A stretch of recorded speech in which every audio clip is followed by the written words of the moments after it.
I'm very concerned about our public schools and about the least of these who cannot maybe access other forms of education or other schooling. And so I'm just really worried about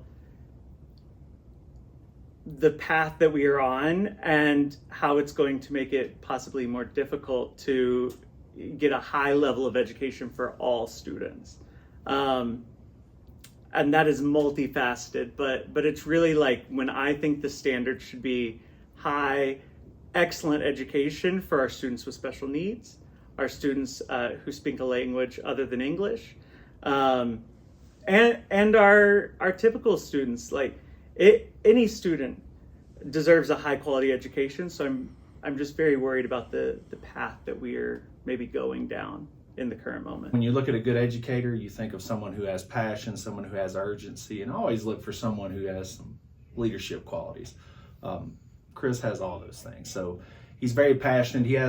He's passionate as it relates to learning. So he's got a love of learning, not just for himself, but for the students as well. You can see this, and I don't know if he's ever talked about this, but he actually created a gardening club here. This is totally his idea. He totally came up with it, worked with the PTA and getting grants to sort of fund it.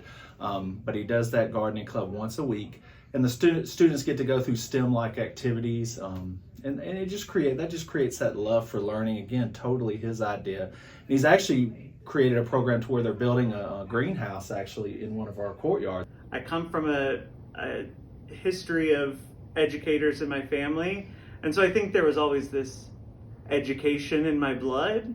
And so when it came time for me to choose, like go out and choose what to do, I knew like that's what I wanted to do. I could go out and make a difference and like influence the next generation. I think if you're working in education today, you have to be urgent. You have to be urgent in the sense that you have to do whatever it takes to make sure you meet the needs of the students. So he is a very data-driven teacher, very, very data-driven. So he's going to look at that data and take the student where the data tells him he needs to go to meet their needs. Very good with that.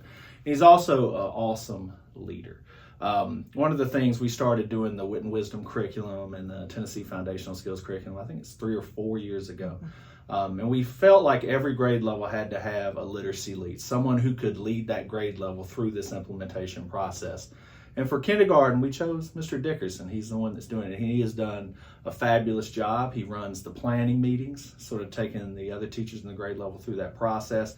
He helps track the data in the grade level and help analyze the data with the other teachers. And also, he helps keep everybody accountable.